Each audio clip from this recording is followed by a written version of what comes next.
হেই friends, তোমরা আমার এই ছোট্ট ছোট্ট শর্ট রেসিপিগুলো দেখতে খুবই পছন্দ করছো। প্লিজ চ্যানেলটাকে সাবস্ক্রাইব করে দিও, লাইক করে রেখো আর প্রচুর প্রচুর শেয়ার করে দিও সবাইয়ের কাছে। দেখো, তোমরা তো সবাই পেঁয়াজ আদা রসুন দিয়ে তো কাতলা মাছের ঝাল সবাই খেয়েছি, আর মাঝে মাঝে আমাদের একদম এনার্জি থাকে না, পেঁয়াজ কাটো, আদা রসুন পেস্ট করো চট জলদি বানানোর জন্য। কিন্তু এই রেসিপিটা খুবই টেস্টি হয়, একবার অন্তত বানিয়ে খেয়ে দেখো। তো প্রথমে আমি একটা দেখলেই মাছটাকে নুন হলুদ দিয়ে মাখিয়েই ভেজে নিচ্ছি।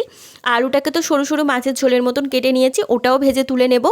তারপর ওই যে সর্ষে পেস্ট একটা বানিয়ে নিলাম, নুন হলুদ সর্ষে, আর ওর মধ্যে একটু কাঁচা লঙ্কা দিয়ে দিয়ে ভালো করে পেস্ট করে নিই। আর এখানে একটা পেস্ট বানিয়েছিলাম লঙ্কার গুঁড়ো, হলুদ গুঁড়ো আর নুন দিয়ে, আর সামান্য একটু চিনি দিও, জাস্ট সামান্য 3-4 দানা দিয়ে ভালো করে পেস্ট করে নিও। তো তারপরে দেখলে ভালো করে তেলের মধ্যে ভালো করে আলুটাকে কষিয়ে আর তারপরে আমি সর্ষে পেস্টটা ঢেলে দিলাম। তো দেওয়ার পরে দেখো রান্নাটা রেডি হয়ে গেছে। খেতে কিন্তু